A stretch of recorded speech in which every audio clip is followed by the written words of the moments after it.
perbedaan dari negara kesatuan dan negara serikat. Yuk kita bahas. Assalamualaikum warahmatullahi wabarakatuh. Selamat pagi teman-teman dan Bapak Ibu Guru. Perkenalkan, nama saya Kesu Trismolida. Dan saya Diva Novitasari. Pada kesempatan kali ini kami akan mempresentasikan materi tentang negara kesatuan dan negara serikat berdasarkan perbedaannya. Negara adalah organisasi yang dibentuk oleh masyarakat yang menempati wilayah tertentu, memiliki pemerintahan, aturan, tujuan bersama. Berdasarkan bentuk, negara dibedakan menjadi negara kesatuan dan negara serikat. Negara kesatuan adalah negara kekuasaan utamanya berdasarkan pada pemerintahan pusat, daerah hanya menjalankan sebagian wewenang yang diberikan pusat, contohnya Indonesia. Dalam negara kesatuan, undang-undang dibuat oleh pemerintahan pusat dan berlaku di seluruh wilayah negara. Pemerintahan daerah hanya dapat membuat peraturan daerah yang mengikuti aturan pusat.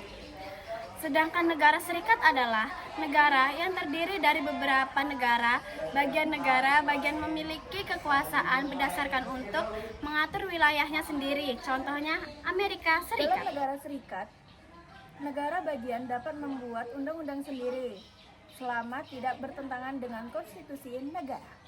Perbedaan negara kesatuan dan negara serikat. Perbedaan pertama adalah dari bagian wilayah. Negara kesatuan dibagi menjadi provinsi atau daerah, sedangkan negara serikat dibagi menjadi negara bagian. Perbedaan kedua adalah pembentukan undang-undang. Pada negara kesatuan, undang-undang dibuat oleh pemerintah pusat. Pada negara serikat, negara bagian dapat membuat undang-undang sendiri. Perbedaan ketiga adalah struktur pemerintahan. Negara kesatuan memiliki pemerintahan pusat yang lebih tinggi dari daerah. Sedangkan pada negara serikat, pemerintahan dan pusat negara bagian kedudukannya sejajar. Perbedaan keempat adalah pembagian kekuasaan. Dalam negara kesatuan, pusat mengatur hampir seluruh kebijakan negara. Pada negara serikat, sebagai kekuasaan dibagi kepada negara bagian.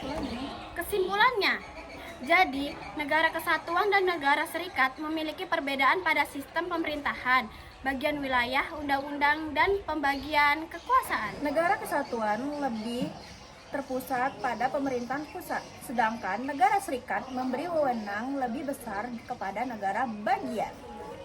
Demikian presentasi dari kami. Terima kasih atas perhatiannya, teman-teman. Mohon maaf apabila ada kesalahan dan kekurangan. Wassalamualaikum warahmatullahi wabarakatuh. Dadah.